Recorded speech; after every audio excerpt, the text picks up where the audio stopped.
사도신경으로 우리의 신앙을 고백하며 1월 20일 금요일 새해 기도회 시작하도록 하겠습니다. 나는 전능하신 아버지 하나님 천지의 창조주를 믿습니다. 나는 그의 유일하신 아들 우리 주 예수 그리스도를 믿습니다. 그는 성령으로 잉태되어 동정녀 마리아에게서 나시고 본디오 빌라도에게 고난을 받아 십자가에 못 박혀 죽으시고 장사된 지 사흘 만에 죽은 자 가운데서 다시 살아나셨으며 하늘에 오르시어 전능하신 아버지 하나님 우편에 앉아 계시다가 거기로부터 살아있는 자와 죽은 자를 심판하러 오십니다. 나는 성령을 믿으며 거룩한 공교회와 성도의 교제와 죄를 용서받는 것과 몸의 부활과 영생을 믿습니다.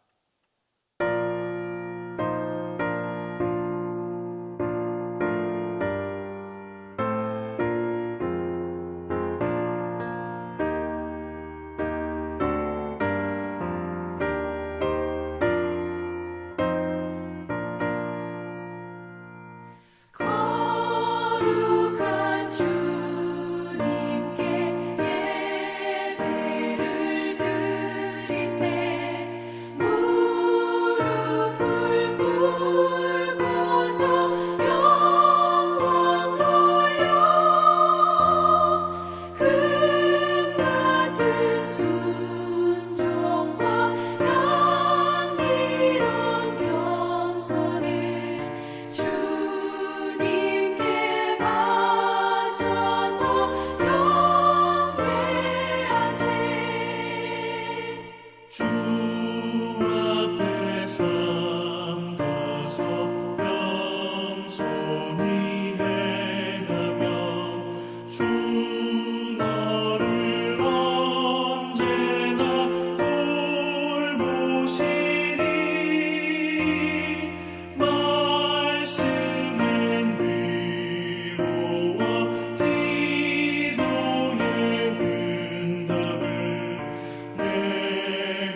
오늘도 시연해 주신 하나님의 말씀은 요한복음 4장 20절에서 24절입니다. 신약성경 요한복음 4장 20절에서 24절입니다.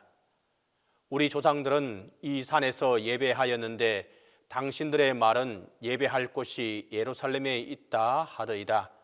예수께서 이르시되 여자여 내 말을 믿으라. 이 산에서도 말고 예루살렘에서도 말고 너희가 아버지께 예배할 때가 이르리라. 너희는 알지 못하는 것을 예배하고 우리는 아는 것을 예배하노니 이는 구원이 유대인에게서 남이라. 아버지께 참되게 예배하는 자들은 영과 진리로 예배할 때가 오나니 곧 이때라. 아버지께서는 자기에게 이렇게 예배하는 자들을 찾으시느니라. 하나님은 영이시니 예배하는 자가 영과 진리로 예배할지니라.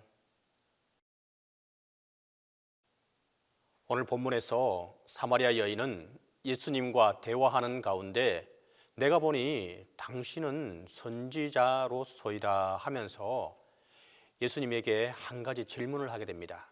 그녀는 우리 조상들은 예배할 곳이 이 산에 있다고 하였는데 당신들은 말하기를 예배할 곳이 예루살렘에 있다고 한다면서 과연 어디에서 예배해야 하나님께서 기쁘게 받으시겠냐라고 묻게 됩니다. 그때 예수님의 대답은 예수께서 이르실 때 여자여 내 말을 믿으라. 이 산에서도 말고 예루살렘에서도 말고 너희가 아버지께 예배할 때가 이르리라. 너희는 알지 못하는 것을 예배하고 우리는 아는 것을 예배하노니 이는 구원이 유대인에게서 남이라. 아버지께 참되게 예배하는 자들은 영과 진리로 예배할 때가 오나니 곧 이때라. 아버지께서는 자기에게 이렇게 예배하는 자들을 찾으시느니라. 하나님은 영이시니 예배하는 자가 영과 진리로 예배할지니라. 이와 같은 말로 이 사마리아 여인의 대답에 답을 하게 됩니다. 당시 사마리아 여인이 이 말을 묻게 된 배경을 모르면 우리는 이 말이 왜 이처럼 대답하게 되었을까라고 말하게 됩니다. 이스라엘 역사는 사울, 다윗 그리고 또 솔로몬 시대엔 통일 왕국을 이루게 되었습니다. 그런데 솔로몬의 아들 르호보암 시대에 와서는 나라가 남쪽 유다와 북쪽 이스라엘로 나누어지게 되었습니다. 그것은 솔로몬의 아들 르호보암이 정치를 너무도 못했기 때문에 백성들에게 원성을 사게 되었고 그때 느밧의 아들 여로보암이 북쪽에 나라를 세우게 되었던 것입니다. 그런데 한 가지 문제가 되는 것은 남쪽에는 예배할 장소가 있는데 북쪽에는 예배할 장소가 없었던 것입니다. 그러므로 명절이나 절기 때가 되면 이 북쪽 이스라엘 사람들은 방황하게 되었습니다. 그 때문에 많은 사람들이 남쪽 유다로 돌아가는 일이 생겨나게 됩니다. 이로 인해 여로보암은 북쪽에다가 인간적인 방법으로 예배 장소를 설정했는데 이것이 산에서 드리는 예배의 시초가 된 것입니다. 열왕기상 12장 25절에서 33절에 보면 자세히 나와 있는데 여로보암은 베델과 또 단에다가 금송아지 둘을 만들어 놓고 거기서 하나님을 섬기게 했습니다. 보통 사람들로 누구나 원하면 제사장이 되게 하였고 절기도 비슷하게 하여서 자기 멋대로 하나님을 섬겼던 것입니다. 그래서 레위인들과 또 경건한 사람들은 나무로 신앙을 찾아서 내려오게 되곤 했습니다. 이것이 바로 이 여인이 말한 우리 조상들이 이 산에서 예배하였다는 설명의 역사적인 배경인 것입니다. 하나님을 섬기는 것은 하나님의 방법대로 해야지 아무리 훌륭하게 보이고 정성이 있다 하더라도 원하시는 방법이 아니면 연락되지 않습니다. 오히려 하나님의 진노만 쌓게 되는 것입니다. 그러나 예수님은 이 산에서도 말고 예루살렘에서도 말라고 말씀하고 있습니다. 예루살렘에서 드리는 제사는 합법적인 것이며 또 하나님께서 지정하신 방법대로 드리는 것인데 예수님은 여기서도 예배를 드리지 말라고 하십니다. 역사적 배경을 살펴보면 애굽에서 종노릇 하던 이스라엘 백성들을 하나님께서 모세를 통해서 구출하시고 또 시내산에서 십계명과 하나님을 섬길 수 있는 제사 규례를 허락해 주셨습니다. 그것이 성막을 중심으로 해서 제사를 드림으로 죄의 용서도 받고 또 하나님과 교제도 누리며 하나님의 축복도 받게 되었던 것입니다. 그런데 이것이 솔로몬 때에 와서 성전으로 바뀌게 된 것입니다. 하나님께서 지정하신 것이요 또 합법적인 제사인데 예수님은 여기서도 제사를 드리지 말라는 것입니다. 히브리서 9장 9절에서 10절에 보면 이 장막은 현재까지의 비유니 이에 따라 드리는 제물과 제사는 섬기는 자를 그 양심상 온전하게 할 수 없나니 이런 것은 먹고 마시는 것과 여러 가지 씻는 것과 함께 육체의 예법일 뿐이며 개혁할 때까지 맡겨둔 것이니라. 이 말씀에 보아도 알 수 있는 것은 성경과 제사 규례는 그 자체가 능력이 있는 것이 아니라 예수 그리스도를 예표하고 상징하는 것입니다. 그러므로 그리스도가 오시기 전에는 효력이 있으나 그리스도가 오신 다음에는 효력을 상실하게 되는 것입니다. 우리가 잘 아는 요한복음 14장 6절을 보면 내가 곧 길이요 진리요 생명이니 나로 말미암지 않고는 아버지께 올 자가 없느니라 라고 분명히 말하고 있습니다. 또 사도행전 4장 12절에도 다른 이로서는 구원을 얻을 수 없나니 천하 인간의 구원을 얻을 만한 다른 이름을 우리에게 주신 일이 없음이라 라고 명백히 말하고 있습니다. 그 자체가 무엇을 의미하는지, 그 제물이 무엇을 의미하는지, 그 피가 무엇을 의미하는지 내용을 알지 못하고 제사를 드렸던 유대인들, 또 그들은 메시아가 오시지만 메시아를 거부하고 급기야 십자가에 못 박아 죽게까지 하게 만들게 됩니다. 참 예배는 예수 그리스도의 공로를 의지하고 예수 안에서 드리는 예배를 말하는 것입니다. 우리는 예수 그리스도의 공로를 의지해서 죄 용서함을 받을 수가 있고 때를 따라 돕는 은혜를 받기 위하여 은혜의 보좌 앞에 담대히 나아갈 수 있게 된 것입니다. 하나님의 자녀도 되며 성령의 선물로 받을 수 있고 또 영원한 기업도 받을 수 있게 된 것입니다. 우리가 이 세상에 살면서 예수 그리스도의 이름으로 구하면 응답도 받게 되는 것입니다. 이제는 예수 그리스도를 통해서만 하나님 앞에 나아갈 수 있고 죄의 용서를 받을 수 있고 영원한 생명을 얻을 수 있게 된 것입니다. 성경은 죄인으로 하여금 구원을 얻게 하는 책이며 생명을 얻게 하는 책입니다. 성경이 누구를 증거하고 있느냐 하면 바로 우리 주 예수 그리스도를 증거하고 있다는 사실입니다. 이제는 구약적인 예배를 가지고 하나님 앞에 나아갈 수 없고 막연하게 정성을 들이고 열심을 낸다고 해서 하나님 앞에 나아가는 것이 아닙니다. 유대인이나 사마리아 사람이나 이방인이나 누구를 막론하고 예수를 통해서만 하나님 앞에 나아갈 수 있다는 것입니다. 자녀가 되는 것도 예수 그리스도를 통하여 되는 것이지 혈통을 통하여 되는 것이 결코 아닙니다. 갈라디아서 3장 26절에서 29절을 보면 너희가 다 믿음으로 말미암아 그리스도 안에서 하나님의 아들이 되었으니 누구든지 그리스도와 합하기 위하여 세례를 받은 자는 그리스도로 옷 입었느니라. 너희는 유대인이나 헬라인이나 종이나 자유인이나 남자나 여자나 다 그리스도 예수 안에서 하나이니라.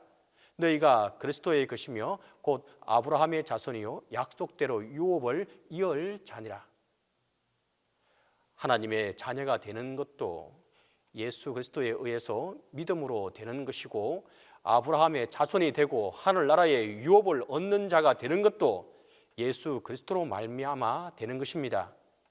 에베소서 3장 12절을 보면 우리가 그 안에서 그를 믿음으로 말미암아 담대함과 하나님께 당당히 나아감을 얻었느니라. 예수 안에서 죄 용서 받아서 하나님 앞에 양심의 가책이 없이 담대하게 나아갈 수 있고 또한 축복을 받기 위해 합당한 자로서 당당히 나아갈 수 있게 된 것입니다. 그러므로 예수 그리스도를 통하지 않고 드리는 예배는 하나님이 받아주지 아니할 뿐만 아니라 참 예배가 될 수 없다는 것입니다. 하나님은 영이시니 예배하는 자가 신령과 진정으로 예배할지니라. 늘 깨어서 그리스도 안에 거하고 그리스도 안에서 생활하며 참 예배자로 바로 설 수 있기를 간절히 바랍니다. 이렇게 하는 자에게 하나님의 축복이 또 하나님의 은총이 함께하게 될 것입니다. 이 새벽에 우리 함께 기도하도록 하겠습니다. 첫 번째로 오늘 말씀과 같이 참 예배자로 바로 설 수 있게 해달라고 기도하겠습니다. 또 두 번째로 동신교회가 교회의 본분인 예배에 집중할 수 있도록 우리가 이 일을 위해서 기도하도록 하겠습니다. 세 번째로 2023년 동신교회에 하나님의 축복이 함께 해달라고 우리가 이 세 가지 기도 제목을 가지고 함께 기도하도록 하겠습니다. 은혜가 풍성하신 아버지 하나님, 이 시간 간절히 기도하고 또 기도하며 하나님 앞에 나아갑니다. 하나님, 우리가 지금껏 어떤 모습으로 하나님 앞에 예배를 드렸고 어떠한 자세로 어떠한 마음가짐으로 하나님 앞에 나아왔습니까? 하나님, 지금까지 행했던 모든 잘못을 주님께서 용서하여 주시고 참 예배자로 바로 설 수 있도록 도와주시고 주님의 전에서 모여 하나님을 찬양하고 예배하고 하나님께 예배를 드릴 때에 우리가 영과 진리로 예배 드릴 수 있도록 하나님 우리의 마음을 잡아주시고 성령께서 함께해 주시옵소서. 그래서 하나님께서 기뻐 받으시는 예배를 드릴 수 있도록 도와주시고 또한 이 예배를 통하여서 우리가 참 기쁨을 누릴 수 있도록 하나님께서 함께해 주시고 예배가 예배될 수 있도록 하나님께서 도와주시옵소서. 주님, 동신교회를 기억하여 주시옵소서. 특별히 우리 동신교회가 다른 어떤 것에 관심을 갖는 것이 아니라 예배에 관심을 갖고 예배에 집중하여서 예배를 통한 성도들의 마음이 기쁨을 얻을 수 있도록 또한 이 속에서 참 평안과 힘을 얻을 수 있도록 온전한 예배를 드릴 수 있도록 하나님께서 함께해 주시고 도와주시옵소서. 동신교회 하면 예배가 살아있는 교회로 예배를 온전히 드리는 기회로 교회로 인식될 수 있도록 도와주시고 주님, 예배를 통한 하나님의 참 기쁨이 우리 동신교회 모든 성도들에게 흘러 넘칠 수 있도록 도와주시옵소서. 주님, 또한 간절히 바라고 기도하는 것은 2023년 올 한 해 주님께서 또한 열어주시고 출발하게 하시고 또 지금까지 오게 하신 것 너무너무 감사하고 감사합니다. 하나님, 간절히 바라고 기도하는 것은 이 2023년을 주님께서 동신교회에 속한 모든 성도들을 주님께서 축복해 주시옵소서. 하는 모든 사업 위에 주님의 도우심과 은혜가 축복이 함께하게 도와주시고 정말 이 일을 통하여서 이 교회에 속한 모든 이들이 하나님 안에서 참 기쁨을 누리며 살아갈 수 있도록 하나님께서 축복해 주시옵소서. 하나님, 가정을 주님께서 기억하여 주시고 성도들 한 사람 한 사람을 기억하여 주시고 하는 기업과 사업 위에 하나님의 도우심과 은혜가 함께하게 도와 주시옵소서. 주님의 은혜와 사랑 가운데 동신교회를 올해 또 연말이 되었을 때에 하나님께 온전히 지금까지 온 것은 오직 하나님의 은혜였고 하나님의 축복이었음을 고백하는 우리 동신교회 모든 성도들이 되게 도와 주시옵소서. 주님, 또한 간절히 바라고 기도하는 것은 이 동신교회를 이끌어가는 우리 담임 목사님을 위해서 기도합니다. 하나님, 성령께서 함께해 주시고 영육간의 강건함으로 붙들어 주시고 목회에 나가는데 아무런 어려움 당하지 않도록 도와주시고 풍족히 쓸 것을 채워주시고 하나님, 이 일을 하나하나 나가는 데 있어서 부족함이 없도록 도와주시고 성령께서 도와주시옵소서. 이제는 주님께서 가르쳐주신 기도로 기도에 마치도록 하겠습니다. 하늘에 계신 우리 아버지의 이름을 거룩하게 하시며 아버지의 나라가 오게 하시며 아버지의 뜻이 하늘에서와 같이 땅에서도 이루어지게 하소서. 오늘 우리에게 일용한 양식을 주시고 우리가 우리에게 잘못한 사람을 용서하여 준 것 같이 우리 죄를 용서하여 주시고 우리를 시험에 빠지지 않게 하시고 악에서 구하옵소서. 나라와 권능과 영광이 영원히 아버지의 것입니다.